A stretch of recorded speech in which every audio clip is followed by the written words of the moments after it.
Yes, indeed. Hello, and welcome into this edition of Cronkite Sports Live. I'm Gareth Kwok, and I'm alongside my co-host, Gabby Ducharme. Gabby, it's been a while since we've last been at the virtual anchor desk. It's the start of March Madness, of course. How are you coping with everything going on right now?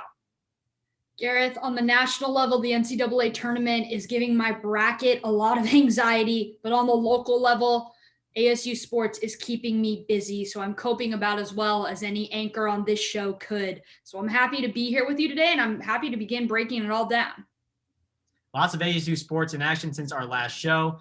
ASU softball, ASU soccer, ASU wrestling. But first, we have breaking news from ASU baseball that broke this past week. Starting left-handed pitcher Eric Tolman will miss the rest of the season due to Tommy John surgery. He becomes the third Sun Devil pitcher to undergo Tommy John, joining opening night starter and left-hander Cooper Benson, as well as right-hander Boyd Vanderkoy.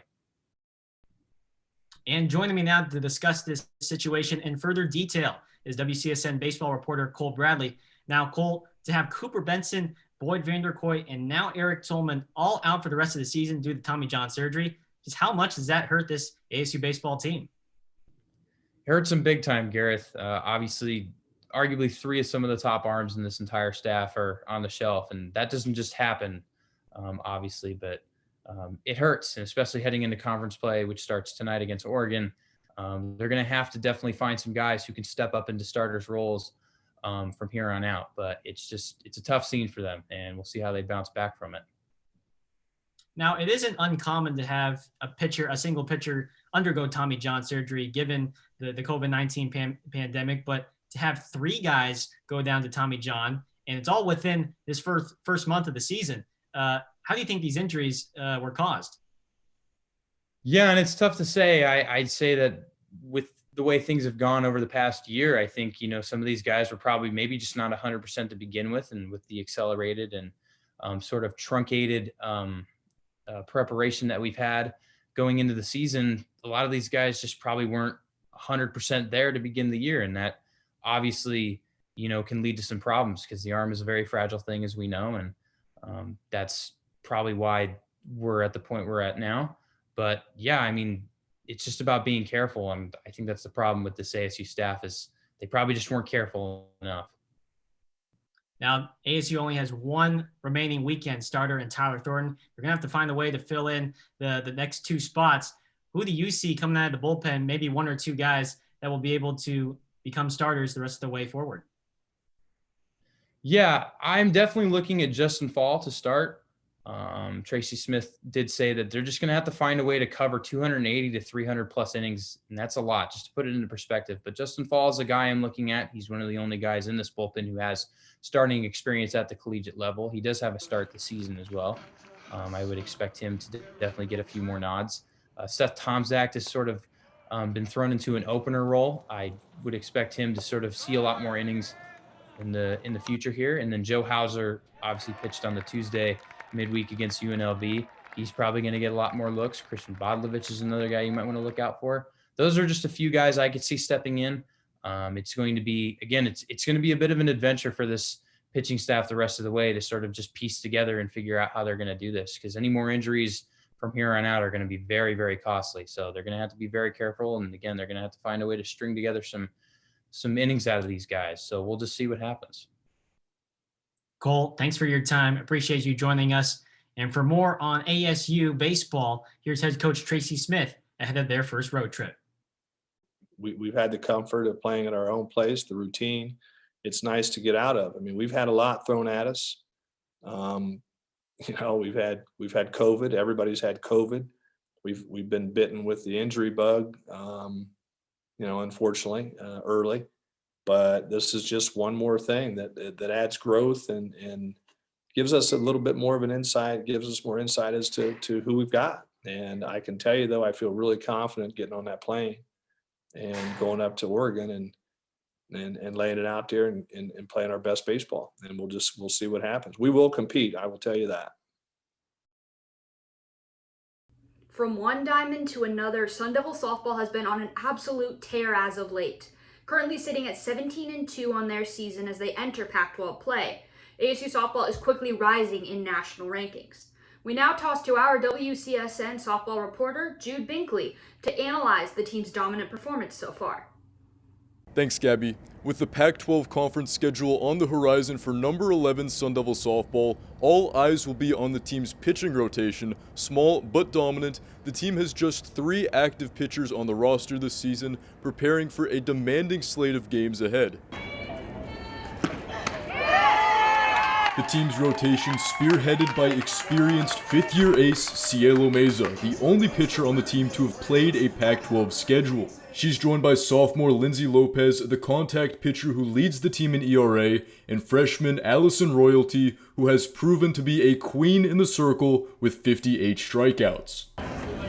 The pitching staff helped the Devils cruise to a 17-1 start. That's their best since 2014. But the fatigue of the long season set in during their last game against Baylor in a 6th inning where the Devils gave up 6 runs and went through all 3 pitchers. Head coach Trisha Ford described the team's second loss as a reality check. Unfortunately, we just didn't take care of the business that we needed to take care of. I thought Lindsay threw a great job.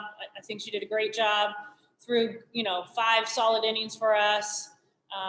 And then things just kind of unraveled, and they unraveled quickly. And that's the part that I think we need to address.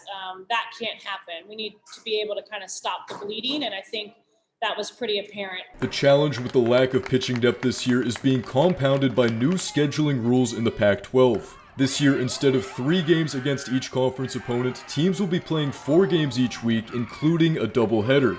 This means that one pitcher will be starting twice each weekend for the Sun Devils, and Ford will have to carefully manage how she rests her pitching staff. If there's one thing the Sun Devil pitching will be able to rely on, it's their electric offense. ASU currently leading the Pac-12 with a staggering 48 home runs, the team looking determined as ever to return to Oklahoma City. But before that, they'll be facing the toughest conference in softball with 4 teams ranked in the top 10. Personally, I'm excited. I know the team's excited. I know the freshmen from last year and I know the freshmen this year are very excited. It's their first time playing in the Pac-12. They're going to see what it's about. Like I always say in the past, and I'll continue to say, is I think the Pac-12 is the best competition in college softball. And I think that this year's going to be fun. The Conference of Champions will be a challenge for the Sun Devils, and they couldn't be starting off against a tougher opponent. They'll be playing the defending champs in number 2 UCLA on the road this weekend, and we're just hours away from the first game of that series, which is set to start at 5. For Cronkite Sports, I'm Jude Binkley. Back to the show. Jude, thank you so much for joining us. Sun Devil softball will continue on their season on Friday night on the road against what will probably be their biggest test of the season against defending national champion UCLA. Transitioning from the fields to the mats, ASU Wrestling is currently competing at the NCAA National Championships in St. Louis, Missouri. Currently, Cordell Norfleet, Anthony Valencia, and Brandon Courtney are competing as we speak. ASU Wrestling entered Friday's competition in 6th place, still primed to make a run at that coveted national title. Transitioning, though, from the mats to a team that hasn't done quite as well. ASU basketball wrapped up their season roughly 1 week ago. Our Cameron Miner has the recap on how the men's team really didn't live up to expectations in 2021. While March Madness has arrived for 68 lucky teams, the madness was present all year long for the Sun Devils, and it wasn't the good kind. In what seemed to be one of the best recruiting classes ASU has had in years, many people would say the team did not live up to the hype. Now this could be for a variety of reasons. Some may blame coaching, play style, injuries, or even the pandemic. The matter of the fact is ASU's season is over and it did not go as planned. Coming into the year, the acquisition of top freshman recruits Josh Christopher and Marcus Bagley attracted a lot of attention to the Sun Devil team, making headlines all over the nation. This new fresh duo, combined with veteran players such as Remy Martin, Lonzo Verge, and Jalen Graham, the Sun Devils were expected to take the Pac-12 by storm, dominating conference play and even a favor in the tournament. Sadly, this was not the case as ASU had a second-round exit in a brutal defeat by Oregon, an abrupt end to a long season filled with adversity. A very good moment. It's been a tough year. It's been just a lot of things thrown at us all year, and just have tremendous respect, for the entire group, that we stayed together, that these kids have gone through The future is uncertain for ASU as many players are leaving and going their separate ways. It seems as if Bobby Hurley will have a chance to restart and recruit a new class, taking steps to get back to the powerhouse they once were. So we have an opportunity to reshape our team this offseason, and we're going to work hard to do that. Just because they're not together does not mean players will forget the memories and bonds formed with their teammates over the years. This game is bigger than basketball, and no matter where they go, the Sun Devil mentality has been instilled in them. That's all from me, Cameron Miner, Cronkite Sports. ASU Esports also has one that can coach from watching the monitor. WCSN Esports reporter Tyler Bender goes in depth with the coach of the League of Legends team here at Arizona State and what makes them so successful. There's an old saying in sports that successful teams have great coaches, and for esports such as League of Legends, as you see behind me, they are no exception to that rule. Now, it's hard to define what is a good coach and even harder to become a great one, but for fans of the ASU League of Legends team, they got one, and his name is Michael On. On goes by the name Miko in the gaming world, and he's also an analyst for Counterlogic Gaming's development team, as well as being a student at USC. After some disagreements with the way the USC League of Legends team was being run, On set out for a new collegiate team. So I had two schools in mind. One was ASU, another one was UCI. I didn't really agree with the way that UCI was being run, and also they were not very receptive. So I gave ASU a try, and then I really liked the team, and I saw that there could be a lot of things that could be done there. So I just took a gig, and then here I am again. With On's help, the Sun Devils were able to finish the regular season a perfect 6-0 for the second year in a row. Manager and former coach Ben Bapse-Duan has been more than satisfied with the addition of On. Even though it's a brand new team with Nathan joining and Kevin role swapping, I think Miko has way more intuition and game knowledge than I do. So I think that, it's just a win everywhere for the players, for the organization, for me as well. As sad as it might be for me, all I want is, the team to win and to play as best as possible. And I think that I can see that with Miko, and I can see the potential rising, As for the players, they are most impressed with the knowledge and connections On brings to the team. I think something that he does very well is being able to track what each and every single one of us is doing and how that impacts the game. He has all the insider info on what pro teams are doing, and he's able to ask for specific bits of advice or feedback for me and my teammates from our corresponding members on CLG Academy, the team that he works with. Now, with 4 of the 5 players graduating at the end of the year and On set to start his final year at college, it is uncertain whether or not he will return for another season. But one thing is for certain, and it's that the lessons and legacies he has left on this team and its players will last a lifetime. For WCSN, I'm Tyler Bender. Thanks, Tyler. ASU women's soccer and ASU women's lacrosse continue to have strong starts to their seasons. 2 players from both teams each were recognized by the Pac-12 for their outstanding performances. Here's what they did to make them our Sun Devils of the week. Starting us off, we've got Carrie Clayton from the ASU lacrosse squad. The stud Sun Devils had a dominant season so far, and her performance against Cal last week earned Clayton her 3rd career Pac-12 Offensive Player of the Week. In the victory over Cal, Clayton led the way for the Sun Devil offense with an impressive showing, recording 4 goals and 3 assists. She accounted for 7 or more points for the 8th time in her career. She now has 4 or more goals in 14 career games. ASU lacrosse goalie Berkeley Bonneau strung together a fantastic week, garnering an impressive Defensive Player of the Week award.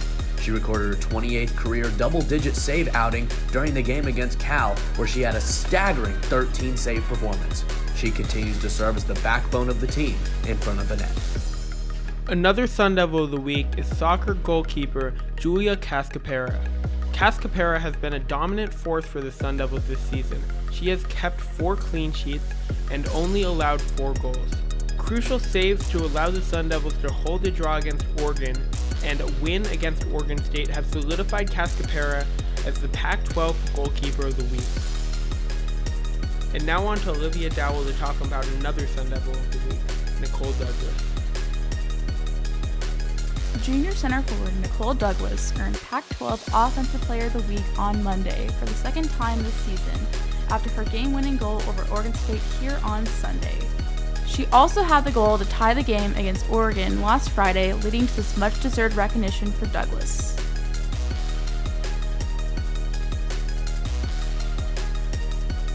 While our segment Sun Devil of the Week breaks down just a couple of athletes, it's time to examine a team that's been blowing away expectations this season. Sun Devil soccer currently sits at 6-0-2 at the halfway point of the season. Our Nick Elsner and Sam Stern now join our show to break down that team's recent success. We've reached the halfway point of the women's college soccer season, and the Arizona State Sun Devils find themselves ranked as the 16th best team in the country, their highest ranking in 15 years. They stayed undefeated this weekend in Oregon. Their first stop was a trip to Eugene for a date with the Ducks. The Sun Devils offense wasted no time generating scoring opportunities against the Ducks. However, ASU just couldn't quite find the back of the net. The Sun Devils' woes could be attributed to the Ducks' freshman keeper Leah Freeman, who recorded 5 saves against ASU.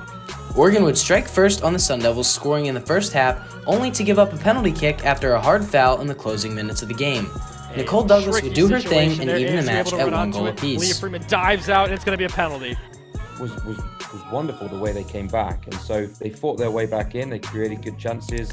The Sun Devils picked up their second draw of the season and prepared for their second game in 3 days against the Beavers. Now over to Sam Stern for more. Thank you, Nick, for that Oregon game recap. The Sun Devils came into their game on Sunday looking to continue their hot streak, and they did that against the Oregon State Beavers, winning in a dramatic fashion where they prevailed 1-0 off of a fantastic goal from the always reliable Nicole Douglas. Going forward, we were really dangerous. I think when we had the chance to counter-attack, we created opportunities and we almost scored from some, but I think our counter-attacking was really good. In the first half, the Sun Devils were met by an aggressive Oregon State offensive line that was looking to attack the Sun Devils with reckless abandon. Sophomore goalkeeper Julia Cascapera and her consistent defensive line had a busy first half, but did not fail to impress after saving some close shots early in the game. The aggression was there for OSU from the start, but for the Sun Devils, all they needed was a boost of energy in the second half. And it was a great response in the second half, because we probably played our worst 45 minutes of the season in the first half. And so to come in level at halftime was a huge blessing. And, and then the girls responded well in the second half.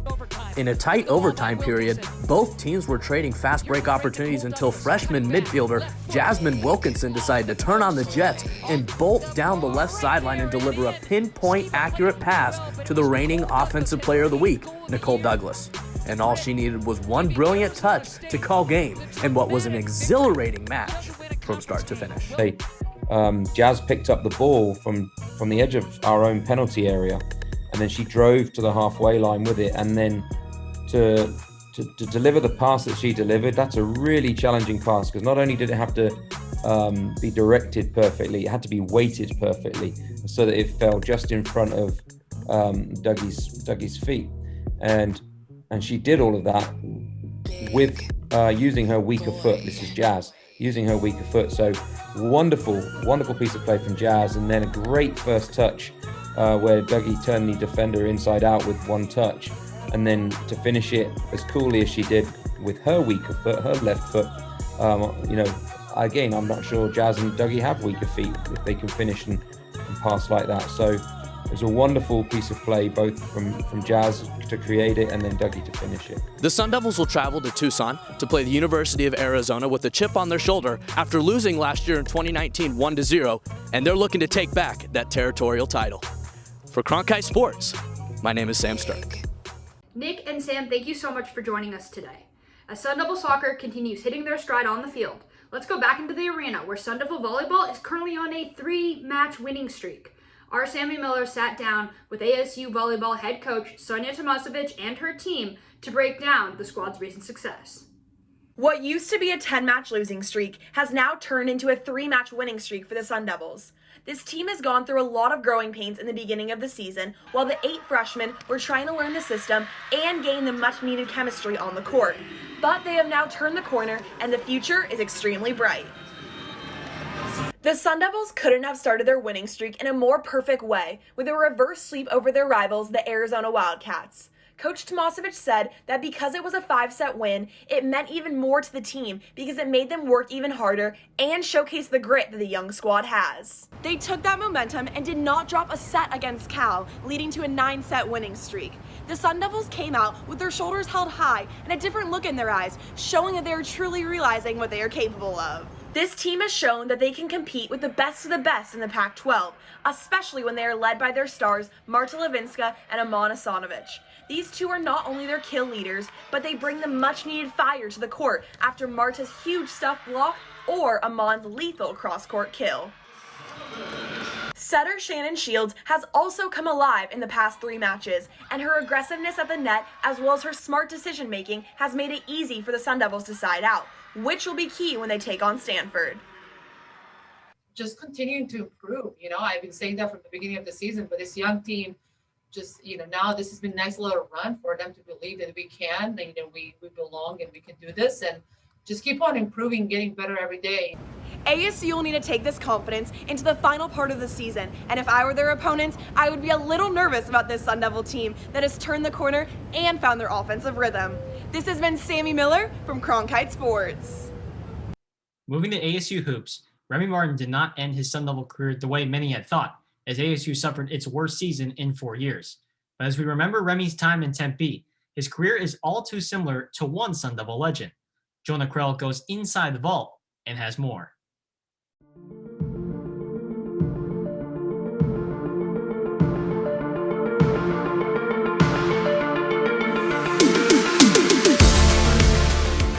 What do you get when you combine 2 feisty, ferocious point guards who have the ability to put their team on their back and the sniper mentality to make the shot when it matters most? The answer is simple: ASU history. If you don't know yet, I'm talking about ASU point guards Remy Martin and Eddie House. Let's start with House, who played for ASU from 1996 to 2000. You can't talk ASU basketball without mentioning his name. I mean, the man is the school's all-time leader in points and steals. The 6'1" scoring machine never missed a game in his 4-year career and earned all Pac-10 honors twice, which only 4 other Sun Devils had ever done by the time he graduated. His senior season was historic, setting ASU records with 736 points and 23 points per game, which was good for 4th in the nation. One of his most memorable moments came in his senior year, when he dropped 61 points against Cal in a double overtime win, tying the Pac-10 record set by Kareem Abdul-Jabbar. On this play, he showed he could be counted on in crunch time. Tough shot. Eddie House has it. There it is for the tie. Oh, man! About Eddie House. How do you like it? Unbelievable. 51 for Eddie House.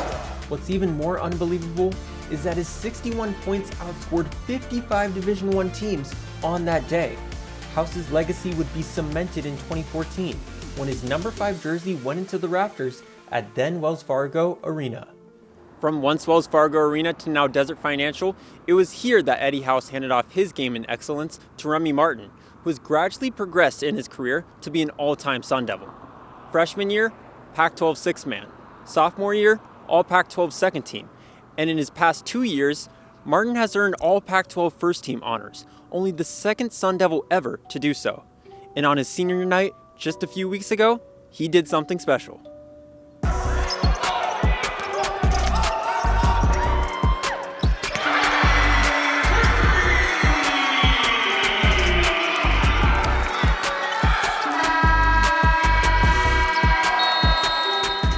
Yep, Remy Martin did it again. In his last game at Desert Financial, Martin did it all for the Sun Devils, and he also added his already present name in the record books, with this being his 8th straight 20-point game, tying the record set by you-know-who, Eddie House. Over and over, Martin has shown that he comes to play when the lights shine the brightest, from buzzer beaters at GCU and versus USC. Martin pulls up, hangs. As well as clutch buckets in crunch time. A couple moments that stand out in his career are the 2 shocking upset wins over top-ranked Kansas. To go along with his ferocity on the court, that clutch gene is what he'll be remembered for. And perhaps one day, he'll join House and the other greats up in the Desert Financial rafters, immortalized as one of the best to ever wear maroon and gold. Jonah Krell, Cronkite Sports. Just like that, folks, it is time for the top plays of the week. We're going out first to ASU baseball. Aubrey Major said, "See ya later," to that home run ball, that flip and all. ASU baseball is absolutely hyped about that big home run. He said, "See you later," to that one, folks. Number 2 on our top plays, and boy, oh boy, what a weekend it was for redshirt freshman Sean McLean, who was just red hot at the plate against Cal State Fullerton this past weekend. Not 1, not 2, but 3 home runs in the series. Hit 1 in each single game against the Titans. You see that one there, way over the left field wall. Sean McLean having a great start to the season, hitting almost 400 with 4 home runs and 8 runs batted in. That's your number 2 play on our top plays. Coming in at number 1, it's Maddie Hackbarth hacking this ball right out of Farrington Field. Get out the tape measure for this one, folks. Hackbarth knew it was a home run right as she hit it out of the park. She's been on an absolute tear this entire season, and it's exciting to see what she'll do next as Sun Devil softball starts off Pac-12 play. Gareth, another episode of Cronkite Sports Live is officially in the books. We covered a lot in this episode, and of course, there's a lot to look forward to as the winter months officially come to an end next week. As you said, Gabby, fans are starting to file back into ASU sports, the outdoor sports. I mean, it's such a welcoming sight to see, starting to feel a little bit like it's back to normal, and I hope we get to that point very soon. But baseball, softball, they're continuing their strong start. Got to make sure to stay tuned for that moving forward. You mentioned it. Moving forward, there's a lot of Sun Devil athletic events to come. Of course, for Gareth, Kwok, and our entire Cronkite Sports Live crew, our executive producer, Michael McQuaid, we will see you all next time.